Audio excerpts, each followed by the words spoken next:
I never thought I'd find myself in this position at 45. Looking around my spacious house in the city's most prestigious neighborhood, I should have felt completely fulfilled. After all, I had built everything from scratch, a thriving chain of spa salons that had become the talk of the town, a beautiful apartment downtown, and this house that most people could only dream of. But something was missing. My name is Jenna Mitchell, and despite all my success, there was an emptiness that no amount of business achievements could fill. Every evening, I'd come home to silence. The house felt too big, too quiet. My friends, most of them happily married with children, would often try to set me up with someone, but nothing ever clicked. "Jenna, you can't keep working 60 hours a week," my best friend Sarah would say. "There's more to life than business meetings and profit margins." I knew she was right, but building my spa empire had been my focus for so long that I'd forgotten how to prioritize my personal life. It started with one small salon in a strip mall, where I worked as both owner and esthetician. Through determination and countless sleepless nights, I expanded to 3 locations, then 5, and now 8 successful spas across the city. I'm happy, I'd insist, whenever the topic of my personal life came up. But was I? The truth was, I'd see mothers and daughters coming to my spas together, sharing laughs and precious moments, and something inside me would ache. One evening, as I sat in my home office reviewing quarterly reports, my phone buzzed. It was Sarah again. "Jenna, don't you dare tell me you're working late again," she said before I could even say hello. "Just finishing up some paperwork," I replied, already knowing where this conversation was heading. "Well, stop whatever you're doing. There's a dinner party at Lisa's house this Saturday, and you're coming. No excuses this time." I tried to protest, but Sarah wouldn't hear it. "There's someone I want you to meet," she added with that tone that meant she was up to something. "Sarah, please don't tell me this is another setup," I groaned. "Trust me on this one, Jen. He's different. He's successful, divorced, has a teenage daughter. He's real, not like those workaholics I've introduced you to before." Something in her voice made me pause. Maybe it was time to take a chance. "Fine," I sighed. "But this is the last time I'm letting you play matchmaker." The dinner party was exactly what you'd expect: good wine, better food, and the kind of conversation that flows easily among old friends. That's when I saw him. David Anderson stood out in the crowd, not because he was particularly striking, but because of the way he carried himself. There was a quiet confidence about him that caught my attention. We moved to a quieter corner of the room, and before I knew it, hours had passed. David was a corporate lawyer who'd been divorced for 3 years. His 15-year-old daughter, Emma, lived with him and her mother on alternate weeks. "It must be challenging, co-parenting a teenager," I said, sipping my wine. David chuckled. "Emma's a good kid, but you know how teenagers are. One minute they're your best friend, the next they're rolling their eyes at everything you say." We discovered we shared a love for hiking, classic movies, and terrible dad jokes. It felt easy. Natural. When he asked for my number at the end of the evening, I didn't hesitate. Our first date was at a small Italian restaurant downtown. The conversation flowed as easily as it had at the party. "Tell me about Emma," I said, genuinely curious about his daughter. His face lit up. "She's brilliant, really into art and photography. She's going through that typical teenage phase where she thinks she knows everything, but underneath it all, she's got a good heart." We started seeing each other regularly. Movie nights, weekend hikes, quiet dinners at home.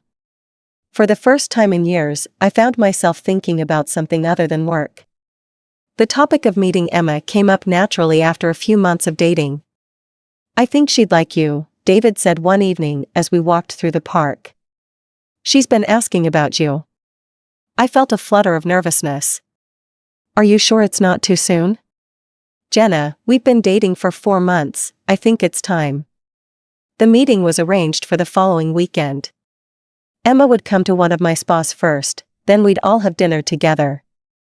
I spent hours making sure everything would be perfect. When Emma walked into the spa, I saw David in her features, the same warm brown eyes and easy smile. She seemed shy at first, but as I showed her around the spa and introduced her to the staff, she began to open up. "This is so cool," she said, looking around the treatment room. "Dad said you own all of these?" 8 locations now, I replied, trying not to sound like I was bragging. "Would it be okay if I tried some of the treatments?" she asked hesitantly. I smiled and handed her a VIP membership card. "Consider this a welcome gift." Her eyes lit up, and for a moment, I saw the child beneath the teenage exterior. "Really? Thank you." That evening at dinner, Emma couldn't stop talking about her spa experience. David caught my eye across the table and smiled, and I felt something shift inside me. Maybe, just maybe, this could work. As the months passed, our relationship deepened. David and I fell into a comfortable rhythm, and Emma seemed to genuinely enjoy spending time with me. She'd stop by my spas regularly, sometimes bringing her friends, and we'd have long conversations about school, boys, and her dreams for the future. One evening, about a year into our relationship, David and I were having dinner at my house when he suddenly became serious. "Jenna," he said, reaching across the table to take my hand. "This past year has been amazing. You brought so much joy into my life, into our lives. I love you, and I want to spend the rest of my life with you. Will you marry me?" The ring he pulled out was simple but elegant, just like our relationship. Tears welled up in my eyes as I nodded. "Yes, absolutely yes."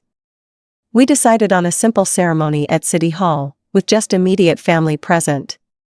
When we told Emma, her reaction wasn't quite what I expected. "But why can't we have a big wedding?" she protested.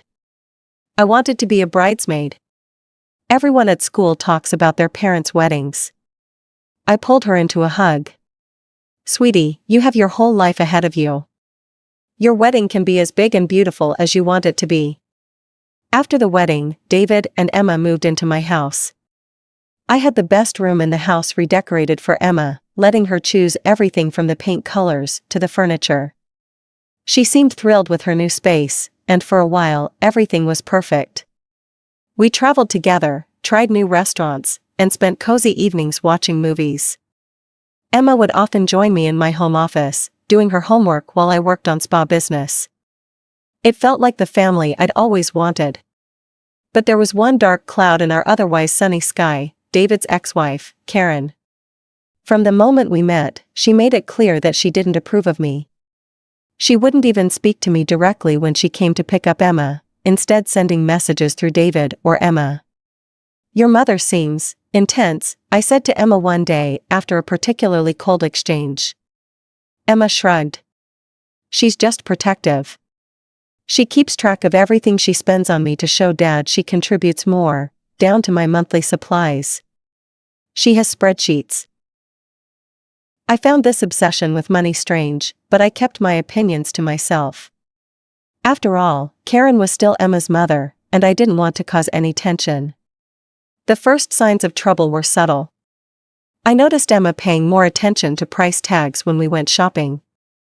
She'd make comments about how much I spent on myself versus what I spent on her. At first, I brushed it off as typical teenage behavior, but it started becoming more frequent and more pointed. One day, I caught her going through my closet, examining the labels on my clothes. "Emma, what are you doing?" She jumped, looking guilty. "Just looking, that's a nice dress." "How much did it cost?" "That's not really appropriate to ask," I said gently. "Is something bothering you?" She stormed out without answering. Later, I tried to discuss it with David. "Honey, I'm worried about Emma's fixation on money," I said as we got ready for bed. David waved it off. "She's a teenager, they all go through phases. This feels different, it's like she's keeping score." "You're overthinking it," he said, kissing my forehead. "Everything's fine." But everything wasn't fine. The situation came to a head during Emma's senior year. One evening, she spread college brochures across our dining room table. "Look at these programs," she said excitedly. "This one's in New York, and this one's in California. I looked at the brochures, all prestigious private colleges with astronomical tuition fees. Have you considered some more affordable options? I asked carefully.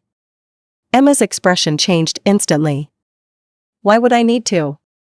You're rich, you can afford these schools. I looked at David for support, but he just nodded. Of course you'll help with Emma's education, right, honey? The presumption in their voices stunned me. We need to look at all options, I said firmly, not just the most expensive ones. We need to consider Emma's academic abilities and our budget. Emma's reaction was explosive. She swept the brochures off the table, sending them flying. You're just being greedy. You have all this money, but you won't help me? Emma, please calm down, I tried to reason with her. Money doesn't grow on trees, I work hard for what I have. I'm going to Mom's, she screamed, running upstairs. Minutes later, she came down with a packed bag and stormed out to a waiting taxi. After she left, David turned on me. You were too harsh with her, she's just a teenager with dreams. Dreams need to be realistic, I argued. And since when is it automatically assumed that I'll pay for everything? He went to bed angry that night, and I slept alone, wondering how things had gone so wrong. Days passed, and Emma stayed at her mother's house. My calls went straight to voicemail. One evening, as I was walking past David's home office, I heard his voice, unusually serious and low. I wasn't one to eavesdrop, but something in his tone made me pause. Daddy, you have to make her pay for my college, Emma was saying, her voice clear through the speaker. Put pressure on her. She has the money. Mom says she's just being stingy. I expected David, my husband, the man who had promised to build a life with me, to set his daughter straight. Instead, his response sent chills down my spine. I'll try my best, sweetheart, don't worry. Jenna will come around. I know exactly how to handle this. The casual confidence in his voice, the way he talked about manipulating me, it made me feel physically ill. I couldn't stay quiet any longer.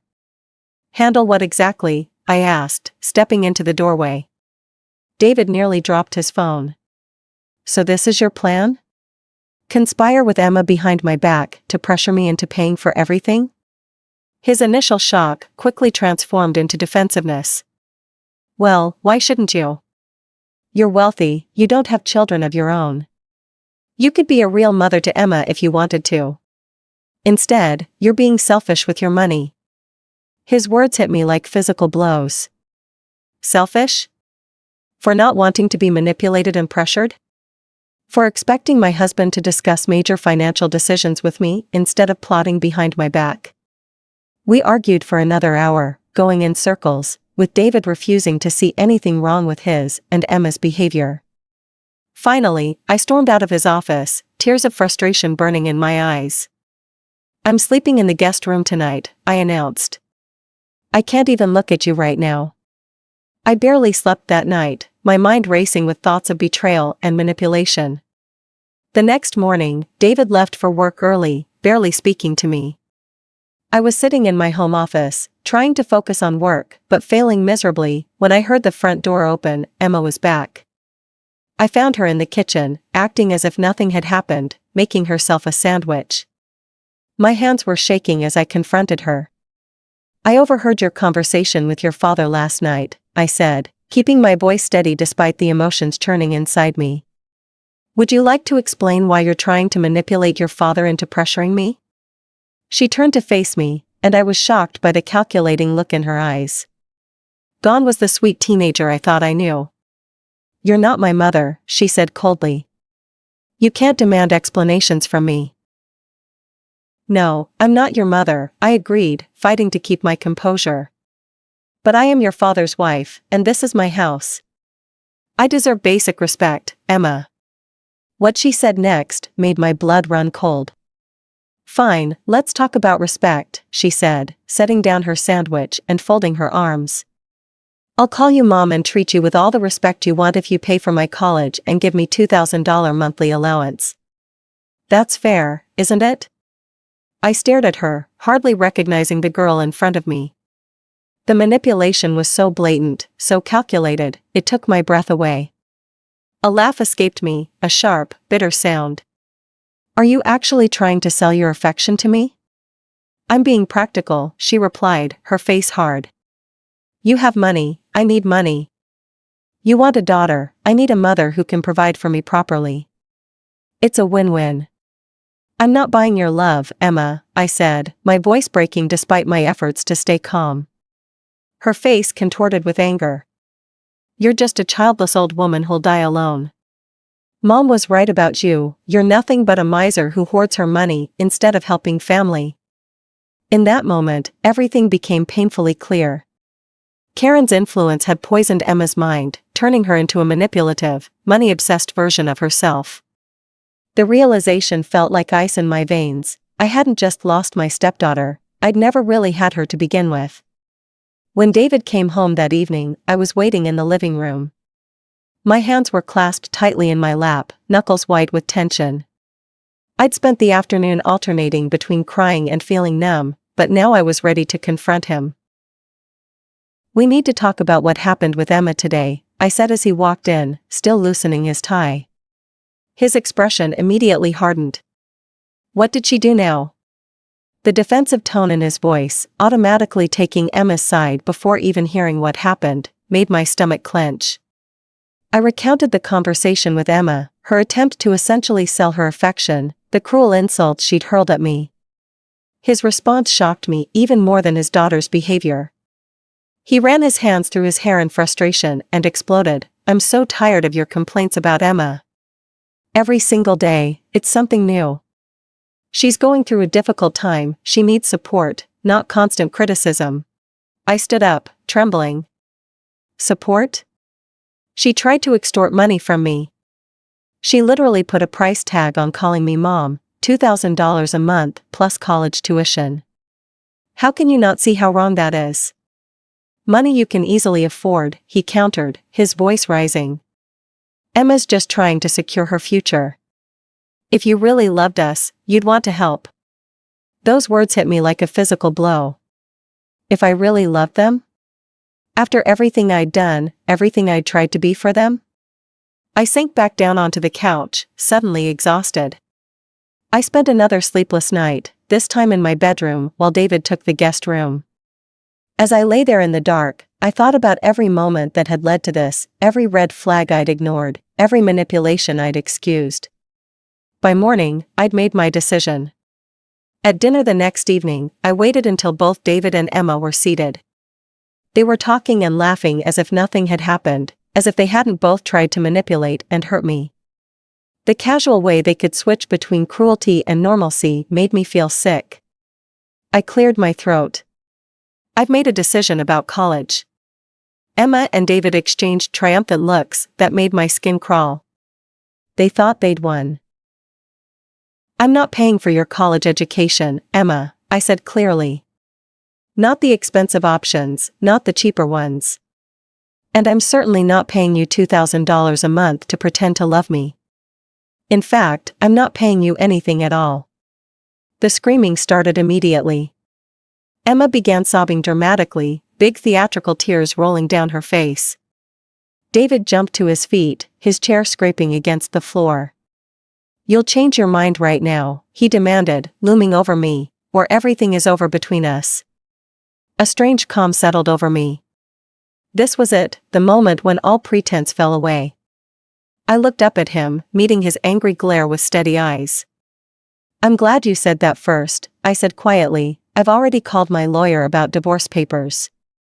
The color drained from David's face. He stumbled back a step. "I was just joking, I don't want a divorce." "Jenna, honey, let's talk about this." "Well, I do want a divorce," I cut him off. "And thanks to our prenup, you won't be getting anything from me. I want you both out of my house tomorrow."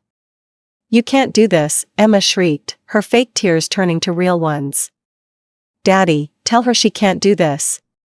I stood up, my chair sliding back silently. "I can, and I am. I suggest you both start packing." As I walked upstairs, I could hear Emma's hysterical crying echoing through the house, punctuated by angry shouts from David. For the first time in months, the sound didn't affect me at all. In fact, I felt lighter with each step I took away from them. The next morning dawned gray and cold. I'd barely slept, spending most of the night listening to the sounds of David and Emma moving around the house, packing their things. Around dawn, I heard David leave for work, presumably to start looking for a new place to live. A few hours later, there was a soft knock on my bedroom door. Emma's voice came through, sounding sweet and contrite, so different from her usual tone that alarm bells immediately rang in my head. I pressed record on my phone before answering. "Jenna, can we talk? Please?" When I opened the door, she stood there in her pink pajamas, looking young and vulnerable. Her eyes were red from crying, and she was wringing her hands nervously. For a moment, I almost fell for it. "I need to tell you something," she said, perching on the edge of my bed like she used to do when we first became family. "It was all Mom's idea, everything. She told me to demand the money and expensive college. She said you'd give in if I pushed hard enough, that rich people always do." I watched her performance with a mixture of disgust and fascination. She was good, the trembling lip, the occasional tear, the way she glanced up at me through her lashes. How many times had I fallen for this act before? "Mom said," she sniffled, "she said that you were probably lonely and desperate for a family, that you'd pay anything to keep us. But I've been thinking all night, and I feel terrible about what I did." She reached for my hand. I pulled away. "I've thought about it," she continued, her voice taking on an eager edge, "and I have a new proposal. I'll stop talking to Mom completely, cut her out of my life entirely, if you'll still pay for college. Any college, not just the expensive ones. And maybe just $1,000 a month instead of $2,000. That's reasonable, right?" The disgust I felt must have shown on my face because she quickly added, "I really mean it this time. I'll be the perfect daughter. I'll help with your business, I'll spend holidays with you instead of Mom, everything." I stood up, needing to put physical distance between us. "So you're willing to abandon your mother for a lower price? Do you even hear yourself, Emma? You're literally trying to sell your relationship with your own mother." "But..." "No," I cut her off, "there are no buts. Get out of my house, Emma. You and your father need to leave today. I don't care where you go, but you can't stay here." She fled in tears, slamming doors as she went. By afternoon, they were gone, neither of them saying goodbye. I walked through the empty house, finding small signs of their hasty departure, a forgotten sock under the bed, a half-empty bottle of shampoo in the shower, Emma's college brochures still scattered across the dining room floor. A few days later, my phone rang, Karen's number. I almost didn't answer, but something made me pick up. "Karma has worked," she crowed, her voice dripping with satisfaction. "Your marriage is over. You'll die alone, just like I said. I knew you weren't good enough for them." I waited for her to finish her gloating, then said sweetly, "I have a surprise for you, Karen." I sent her the audio recording of Emma offering to cut ties with her for money. She called back immediately, her voice shrill with panic. "That's fake. You edited it, Emma would never." "She would, and she did," I cut her off. "You raised her to be this way, Karen. You taught her to see relationships as transactions, to measure love in dollars and cents. Now you get to live with the results of your parenting. I hope you're proud." I hung up before she could respond, blocked her number, and poured myself a glass of wine. For the first time in days, I smiled. It wasn't a happy smile, exactly, but it was real, I was free. The divorce was quick, thanks to the prenup. David didn't contest anything, he couldn't. I heard through mutual friends that Karen had a massive falling out with Emma after hearing the recording, refusing to help with college at all. Sitting in my quiet house now, I feel at peace. The emptiness I once feared is now a blessing. My spas are thriving, I've started traveling more, and I've remembered who I was before I tried to force myself into a ready-made family. Sarah called recently, apologizing for introducing me to David. "Don't," I told her. I learned valuable lessons from this experience. Sometimes what looks perfect on paper turns out to be anything but perfect in reality. Sarah was quiet for a moment. Have you heard anything about them? No, and I don't want to, I replied honestly. That chapter of my life is closed. Looking back, I can see all the red flags I chose to ignore. The way Karen obsessed over money, how David never really stood up to either his ex-wife or his daughter, Emma's gradual transformation from a seemingly sweet teenager to a manipulative young woman. But I don't regret the experience. It taught me that being alone doesn't mean being lonely. My business continues to expand. I've opened 2 new spa locations in neighboring cities, and I'm considering franchising opportunities. My life is full of work I love, friends who genuinely care about me, and the freedom to make my own choices without emotional blackmail or financial manipulation. Sometimes, when I'm having dinner with friends or working late at one of my spas, I think about Emma and hope she eventually learns that love and respect can't be bought. But those thoughts are becoming rarer. I've moved on, focusing on my own happiness and success. As I walk through my quiet house now, I no longer feel the emptiness I once did. Instead, I feel gratitude for the life I've built and the wisdom to protect it. Sometimes the family you think you want isn't the life you actually need. I learned that lesson the hard way, but I'm stronger for it.